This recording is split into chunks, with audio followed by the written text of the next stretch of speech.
Cool. Hi, everyone. Hey, Happy Wednesday. Jess and I are coming live to you with 3 tips for helping to build your business, whether you're someone new that's starting out, whether you're starting a side hustle, if you're an entrepreneur, if you are building your business, want to grow your business, attract more customers, or increase your sales. These 3 tips are for you. So we'll keep this really short, under 10 minutes. If you have any questions, just email us back and we will answer them for you. awesome. So, number one, coming in hot here. So, sorry, I'm looking down. I wrote down notes so I could deliver 100% what we wanted to deliver here. So, we feel like a lot of times that when Kelsey and I have started businesses, yada, yada, that we're just trying to attract whoever will buy our service or our product. We're like, doesn't matter who you are. We want to help you if you want to make change. And we felt like in businesses we've done, that you either get people that suck the life out of you and then don't follow through with what they say they wanted to do, or you attract people that you don't really want to attract because you're not clear. So the number one first tip that we have for you is that who the heck are you trying to attract? Who is your ideal client or ideal consumer that you're trying to attract? So who are you speaking to on social media? Who are you speaking to that you want to attract? So get really specific on this is a loaded statement, but like your perfect dream client and customer.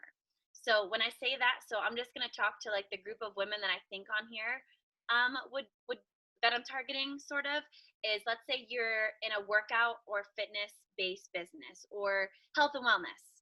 Are you trying to attract athletic women? Are you trying to attract women that are more so like the workout from home in less than 20 minutes?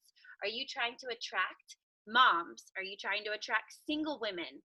Are you trying to attract single men or families? Or what age demographic are you trying to attract? So the more specific Kelsey and I have found that we got and that we get, what you focus on grows, right? So what did I write down here? So what type of woman needs your help? What keeps her up at night? How are you her solution?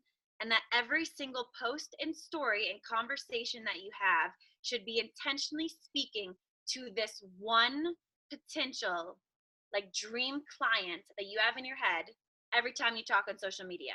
So not everybody, one person pretend like you're speaking to, and stop trying to solve every person's problem and start trying to solve one person's problem, because guess what's going to happen? You're going to start to attract these badass women like we attracted you because we wrote down who we wanted to attract, and your business is going to grow so much and you're going to have meaningful conversations about potential clients instead of just trying to help everybody and their mother's sister's cousin who wants to lose 500 pounds. And then you're like, why am I not making any money in my business? So just get really, really, really, really specific. And if you guys need help, reach out and just start jotting down bullet points of the type of person you want to attract to your business. Number 2, Kelsey. Number 2 is do your competitive research up front. So this can feel overwhelming, especially since most of us here are in a health and wellness space. There's a lot of noise happening in the health and wellness industry. However, if you can identify who your top 3 to 5 competitors are in this space and understand what they do really, really well and understand what they really don't do so well, you will have such a leg up on where you start your business. So if you just go in and say, I really want to help, like Jess said, all women get in shape and lose 10 pounds. Like that is so vague. Like how are you actually going to do that and do really well in your business? So understanding what her pain points are. What is she actually saying? Not what you think she's saying, like what is she actually saying? Is someone going online and typing into Google, I really want to maintain a balanced lifestyle? No, she's probably saying like, I'm really fed up with feeling like shit and I want to feel a lot better for a long time. Like what is she actually saying? Like get real with that. And then how is your competition talking to your consumer? And understanding what they do well and what they do not do well, because that's where you can really differentiate yourself in the marketplace by understanding what they do that you want to mirror. There's no need to reinvent the wheel, but what they're not doing so well that you can really capitalize on. So that leads us into our 3rd bullet point, which is different is better than better. So I'm going to send it back to Jess. She's going to talk a little bit about this, but write that quote down, put it up on a whiteboard, put it up on your mirror, and remember it and look at it every single day.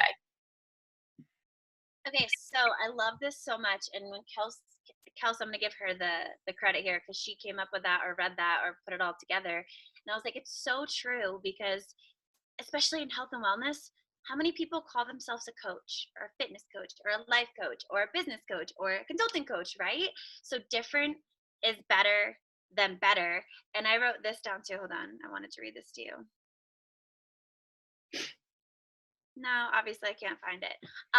Is that just separate yourself when it comes to a niche is what I want to talk about, is having a niche. Oh my gosh, Jess. Sorry guys. I wrote this down and I wanted to read it and now I lost it. Oh, here it is. Oh, is that you need a niche because you immediately stand out when you have a niche. And if you don't know your niche, then you need to reach out to Kelsey and I so we can dive into your niche. So what makes you different than the next person is really what it's all about. And then I also wrote down, just to go into this with mindset, is that we want you guys to almost get so clear on who you are, who you're trying to serve, the message that you're trying to relay to that member, back to number one, to that like dream perfect one customer. And we want you guys to get hunted, not be the hunter. So often when we're trying to do business, we're trying to prospect everybody, right? You get really clear on these things. Become the person that you're getting hunted by your potential customers, and we want you to interview them. So just like, you're trying to prospect them, get so specific that you're interviewing them, because if they're not a good fit for you and they're not that perfect ideal client and customer, you're not going to work with them. We don't want to work with people anymore that don't fall into that ideal client and customer. So we want you to have the mindset of every person you talk to, you are interviewing them. So they don't pass your tests and they don't fall into your big bullet list of that ideal client and customer, then sorry, I don't think we're a good fit, because otherwise you just get the life sucked out of you. So I think that all goes hand in hand together a little bit, but we just want you guys to get really clear on those three things. And I know it sounds silly. Kelsey and I were like, this is silly stuff, right? We just want to grow our business and get after it. We know we can attract people, but then we found we were attracting lots of people that said they wanted to change, and then they'd buy something for a low price point because we didn't know what we wanted or who we wanted to serve, and then they didn't end up doing it, and then it didn't work because they didn't do the work. It wasn't because of what we did, and it was all because we didn't take the time to do these three things. And once we did, guess what happened? We started to make money, and we started to attract badass chicks like you. So Kelsey, got anything else? I feel like those three things, though they're basic, they're so powerful, and you should take time to do them. Yeah, I think if you start with those three things, and then you can dig into the branding, and you can dig into your brand voice, and you can dig into the website. You can do all that fluffy stuff after, but setting the groundwork with these three things will really set you up for success, especially when you get into identifying your brand voice, identifying your niche. I read somewhere, heard somewhere, there's this huge Tony Robbins effect going on right now, where it's like, I want to be a life coach. Like, what the F is a life coach? That doesn't mean anything to someone online. If someone's scrolling through Instagram and they see in your profile that you're a life coach, that doesn't mean anything to anybody, because that's something that is a byproduct of what they're going to hire you to do, but it's not why they're going to hire you to do it. So just keep that in mind, that things can grow bigger, but you have to start small, you have to start niche, and you have to start with these three things. So that is what we have for you guys today. Our next tips for you guys, I think a great thing if you're interested, and Kelsey's so good at this, is that your bio in your social media is your business card. And nobody wants to know if you love the mountains or your dogs, like Kelsey and I had for a long time. Like, wow, we love dogs and mountains. We're not selling it or attracting anybody to that bio, or fit mom of two. Cool, nobody cares that I have 2 kids, right? So we would love to do, I think would be a good one if you guys are interested, our next little 10-minute blurb on how to create, your mission statement and what your bio looks like, so you aren't just attracting weirdos that also love dogs, because nobody cares. That's the truth. It is. So thank you. We love you. We hope this helps. If you want help with your niche, reach out. Yes. All right. Bye, everyone.